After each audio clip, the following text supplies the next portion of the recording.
I want to do a quick video about planning for transitions. If you have been tuning in the last couple of weeks, you will know that my kids and I spent a week at a lake with my extended family.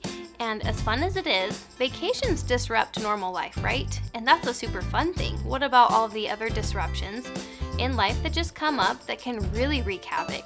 The implications of disruptions from the normal schedule and the normal routine can actually be pretty intrusive, depending on the situation and your child's temperament. So we're gonna talk about how to plan for that and adjust accordingly.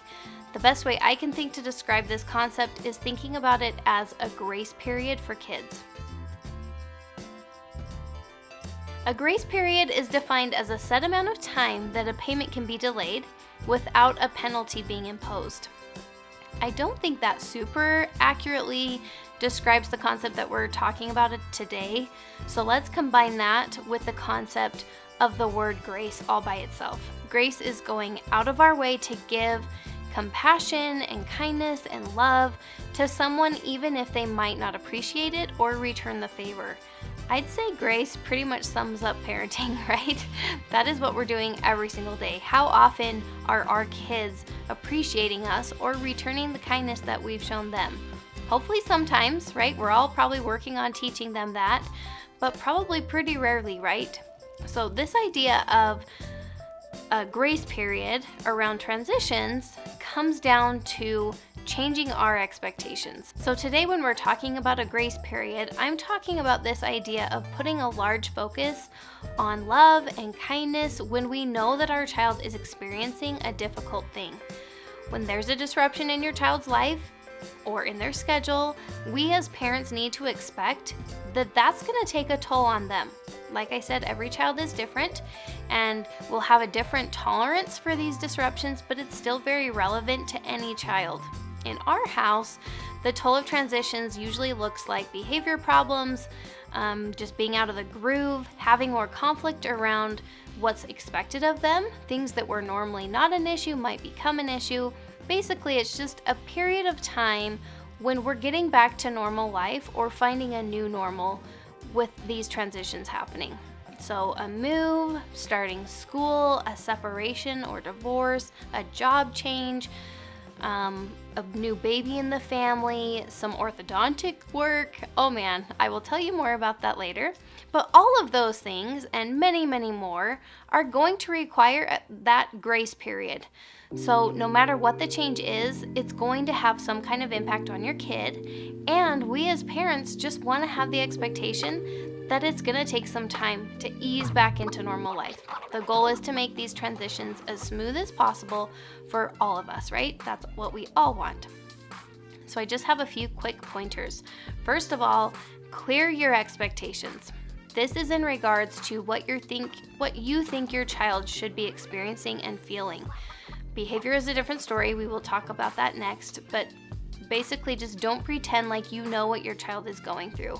Even if you've been through the exact identical thing that they are experiencing right now, you're not them, so you don't know. Try to have a blank slate as your mindset of the impact that this should or shouldn't have on your kid. Try to drop any and all ideas of how you think your child should be coping with this situation and just allow them to feel however they feel.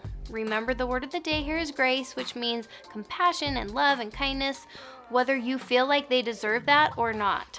It's something that we are going to freely give our child. This grace is. We don't ever want to downplay what our child is experiencing. We should never be saying, you're okay, or you don't need to cry about that, or you're overreacting, or I get it. It's just not a big deal. All of these messages are not what we want to be telling our kids. We want to be sending them a very clear message that their feelings are valid. We want them to talk to us about those things that they're experiencing, and we're here for them to support them in any way that we can. We're not here to solve their problems. We're just here to walk with them through it. So by now you're dying to know, what about the misbehavior or the disrespectful attitudes that often come with these transitions? Surely this doesn't mean that we're going to just give them a free pass, right? Or let everything slide, or that we're going to tolerate this bad behavior. And that is absolutely correct. We are not going to do that. So second of all, is to have clear expectations. Wait a second, didn't we just say to clear our expectations? Yes, we did, but that was for our kids' feelings. We want to have clear expectations for kids in regards to their behavior. We all have family rules and boundaries and expectations, routines, rhythms, and it's so crucial that we always put a large focus on consistency, especially during times of transition. These predictable and enforced expectations are actually your child's stability. It is the ground that they feel under them. They know what to count on. They depend on those more than you realize to just keep them grounded when other things are changing around them and it's feeling a little out of control. That said, the principle of a grace period means that we might decide to be a little more lenient during these transition stages.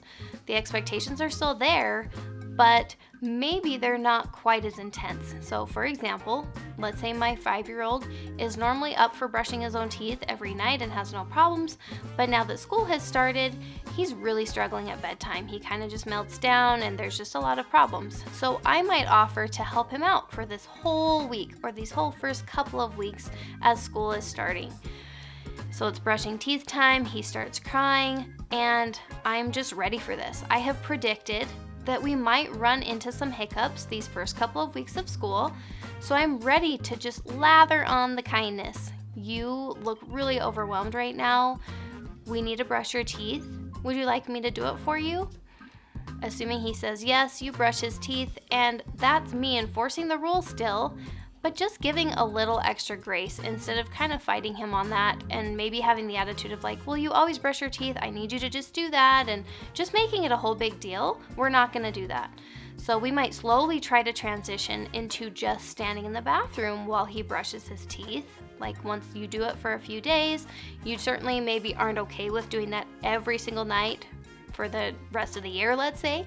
So you're going to work on that and just stand in the bathroom with him while he brushes his own teeth, getting him back to the point originally where he's doing it all by himself again. So you're letting him kind of go at his pace and adjust. Third suggestion is to gear yourself up for these transitions.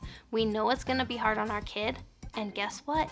That means it's going to be hard on us. Disruptions in our child's behavior or schedule can cause a lot of grief along with those disruptions, right? So I have found it very beneficial to prepare myself for these transitions as kind of like a brace for impact type of scenario. So obviously, not every change is earth-shattering, but some are, and I know I'm going to need extra patience and capacity to get through them.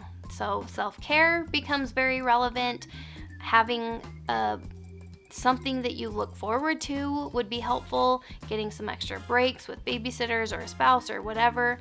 Just whatever you need during those transitions, more than ever, is a time for us to really show up for our kids as a kind and consistent parent and to be up for the extra struggles. So do whatever you need to do to take a big deep breath and gear yourself up for the challenges ahead.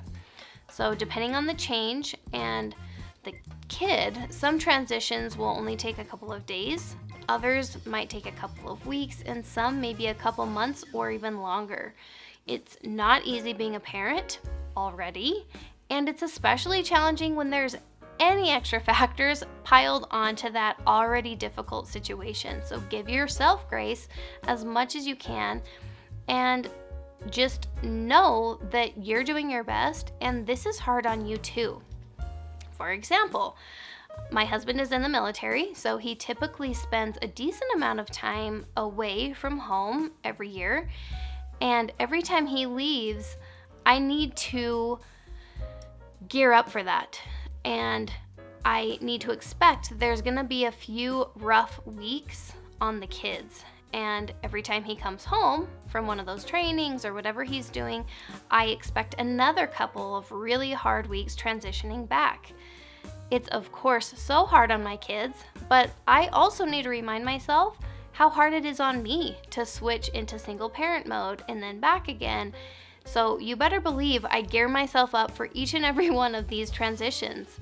I do that by putting things in place beforehand that I feel will help us succeed and give us our best shot at thriving instead of just surviving during those tricky times.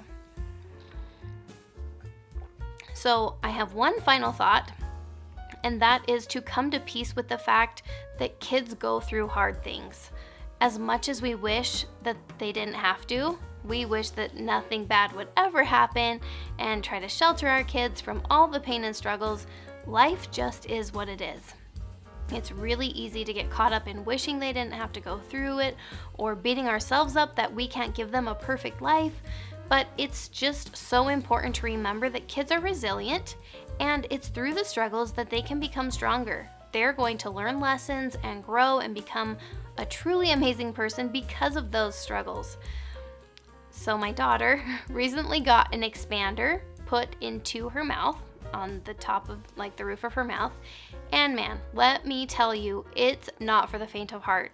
It was absolutely traumatic for her and for me. Seriously, I would have given anything to have avoided this nightmare that we are still living. We thought it was bad having the mold made of her mouth to like get the sizing, and then we thought it was completely the end of the world when she actually got it installed. And I guess installed is not the right word, right? She's not a machine. Just, put into her mouth. And once she had it put in, now we're dealing with the daily drama of having to tighten it every single night. She's in a lot of pain. Eating is still a huge struggle. She talks a little differently. I mean, really, the entire thing is just a lot. Daily, she is wishing and sometimes having tears that she didn't have to deal with all of it. And I know her mouth needed this. I know why we did it. I trusted all the professional opinions that we got. And I know down the road she'll be really happy and grateful that we did it, but it doesn't mean that the present moment isn't hard. And I have had to really work on trying to keep the perspective that life is hard. Life isn't fair. Life can be very difficult, and there's nothing I can really do about that sometimes, and nothing wrong with that.